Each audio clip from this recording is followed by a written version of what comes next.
Hello, class. First thing I want to talk about is you guys are doing a great job. Make sure you continue to work on your group discussions, your article assignments. And I want to talk to you also about finishing strong. So you guys are doing a great job. Keep up the good work. Now, I'm going to give you a brief discussion about Franklin Delano Roosevelt. He is one of the most important presidents in U.S. history. He came into office during the Great Depression, and he managed that as best as he could. But what we want to focus on today is his actions, policy, strategies prior to the Japanese bombing Pearl Harbor in December 1941, December 7th, 1941. So Roosevelt was in a very difficult position. Congress had enacted two isolation laws, in 1934 and 1937, essentially tying Roosevelt's hands.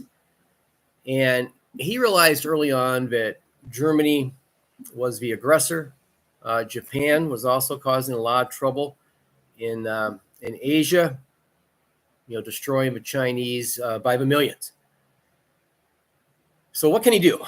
He knows that he cannot go to Congress and ask to declare war. That's not going to happen. England is essentially all by itself, as the Germans have taken out Poland, France, Belgium, Denmark. They're rolling through Europe, and England stands alone. Now, the Soviets and the Germans had this non-aggression pact, and they essentially split Poland in half. So the war, most historians would argue that the war began in the spring of 1939 with Germany's invasion of Poland. France and England declared war on Germany, but they did very little. So Poland is going to be taken out in roughly 6 weeks, and then France would be defeated by Germany in the same amount of time, 6 weeks. So what can Roosevelt do? Well, he comes up with two really interesting, and I would argue brilliant alternatives to war. The first is he is going to come up with a policy where England can buy war material from the United States. It's called cash and carry. So they got to pay cash. And there's no Amazon Prime here. They also got to pick it up. So Roosevelt doesn't want his enemies to have any opportunity to criticize him about American shipping being attacked by German U-boats. So England has very little choice in this. They agree to it. So they pay cash, and they come and pick up the goods they need. And their ships are in danger of attack from German U-boats. So this policy doesn't get a lot of criticism. The Americans like the cash coming in. So the Republicans are not going to be too hard on Roosevelt over this policy. The second policy is going to face some pretty harsh criticism.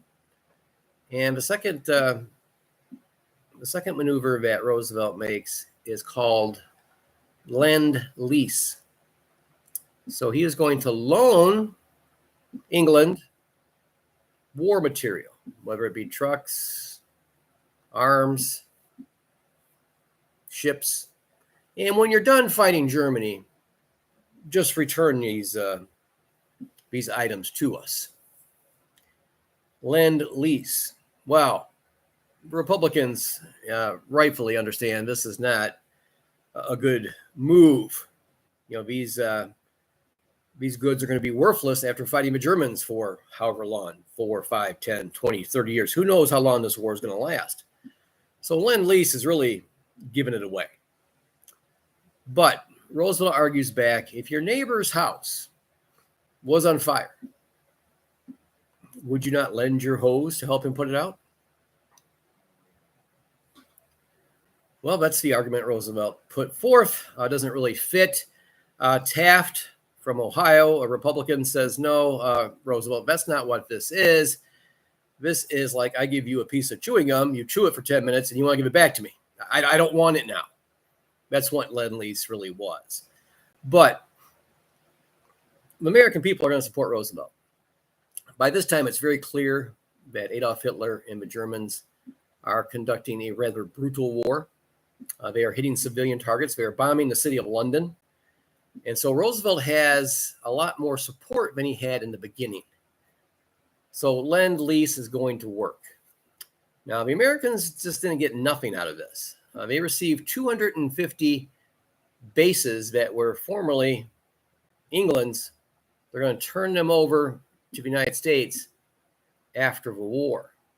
So this is the beginning of the expansion, the growth of the American military. Some people call it the military complex. As you guys probably know, the United States has naval bases throughout the world. So this is where this began under Roosevelt's leadership. Now, what did Roosevelt do as far as the Soviet Union once Germany invaded the Soviet Union in the spring of 1942?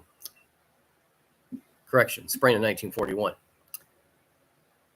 In the spring of 1941, the Germans invade the Soviet Union, and Stalin is not prepared.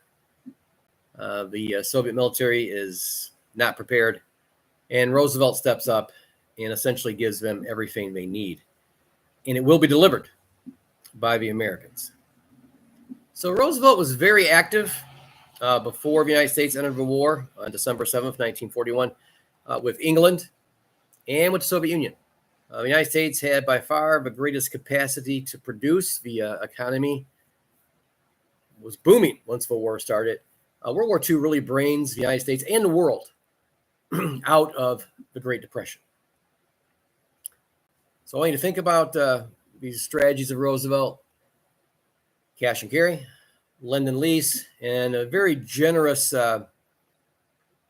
outpouring of equipment, trucks, guns, boots, whatever Moscow needed. Detroit did most of the work here. So being Detroiters like we all are, we can take great pride in Detroit's record in World War II. So Metro Detroit is going to produce 20% of the weaponry equipment to carry out World War II. And Detroit was only 2% of the nation's population. So Detroit really carried its load admirably in World War II.